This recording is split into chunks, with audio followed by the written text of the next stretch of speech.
नमस्कार। Online business चला रहे हैं तो ऑर्डर कैंसलेशन तो होता ही होगा, है ना? ये एक आम बात है। लेकिन ओएनडीसी नेटवर्क पर इसे हैंडल करने का सही तरीका क्या है? चलिए आज इसी बारे में बात करते हैं। ये आपके बिजनेस के लिए यकीन मानिए बहुत जरूरी है। तो सबसे पहले एक चीज गांठ बांध लीजिए। आपका जो कैंसिलेशन प्रोसेस है ना, वो एकदम ट्रांसपेरेंट और फास्ट होना चाहिए। बस यही एक बात है जो कस्टमर का भरोसा बनाती है और बनाए रखती है। अच्छा, पर सवाल यह है कि इसको ठीक से हैंडल करना इतना क्रिटिकल क्यों है? देखिए, इसके 3 बड़े फायदे हैं। पहला, आपकी इन्वेंट्री हमेशा अप टू डेट रहती है। दूसरा, कस्टमर को रिफंड फटाफट मिल जाता है। और तीसरा और सबसे जरूरी, इससे आप पर यानी सेलर पर बायर का भरोसा बनता है। सिंपल। ठीक है, तो अब जरा ये समझते हैं कि ये कैंसिलेशन होते क्यों हैं। क्या है वो कॉमन वजह जिनकी वजह से ऑर्डर कैंसिल हो जाते हैं? कैंसिलेशन का सीधा सा मतलब है डिलीवरी होने से पहले ऑर्डर को रोक देना। और हाँ, ये रिक्वेस्ट सिर्फ बायर ही नहीं, सेलर भी कर सकता है। ये पूरी तरह से पॉलिसी पर डिपेंड करता है। तो क्या कारण हो सकते हैं? कई बार तो कस्टमर का मन बदल जाता है, या फिर गलती से कोई और प्रोडक्ट या साइज चुन लिया। कभी कभी पेमेंट में दिक्कत आ जाती है, या फिर डिलीवरी एड्रेस में कोई गड़बड़ होती है। और हाँ, एक बहुत बड़ा कारण ये भी है कि हो सकता है वो सामान आपके पास स्टॉक में ही ना हो। ये सब बहुत ही कॉमन रीजंस हैं। तो अब जब हमें वजह पता है तो बात करते हैं प्रोसेस की। इसे सही तरीके से हैंडल कैसे करें? मैं आपको एक बहुत ही सिंपल 5 स्टेप गाइड बताता हूं जो हर सेलर के काम आएगी। चलिए इन 5 स्टेप्स को फटाफट देख लेते हैं। स्टेप 1, जैसे ही रिक्वेस्ट आए नोटिफिकेशन चेक करें।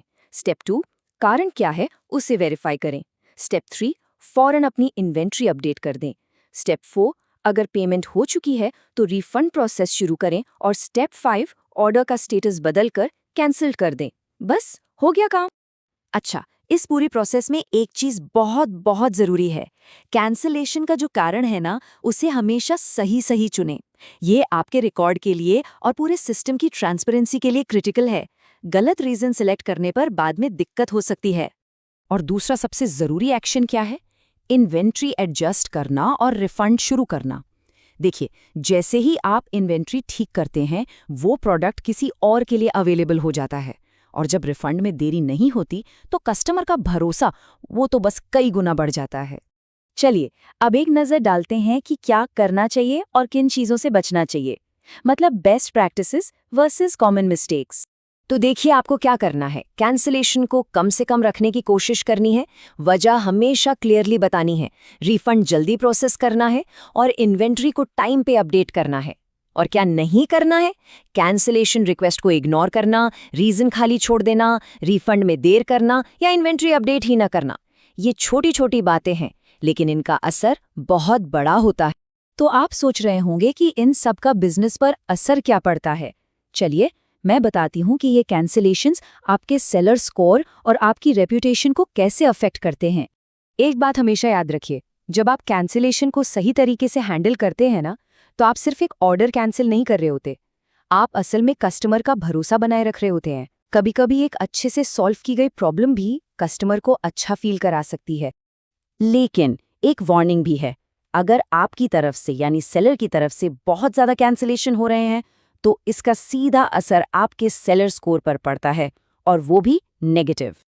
और आखिर में जब आपका प्रोसेस ट्रांसपेरेंट होता है ना, तो कस्टमर बार बार वापस आता है। उसे पता होता है कि अगर कोई दिक्कत हुई भी तो उसे ठीक से हैंडल किया जाएगा। तो इस पूरी चर्चा का निचोड़ क्या है? बस एक लाइन याद रखिए। सही कैंसिलेशन का मतलब है सेटिस्फाइड बायर और एक सेफ बिजनेस। ये एक विन विन सिचुएशन है। तो अब मैं आपके लिए एक सवाल छोड़ जाता हूँ। आपकी जो कैंसिलेशन प्रोसेस है वो आपके बिजनेस को कैसे मदद कर रही है, इस पे जरूर सोचिएगा।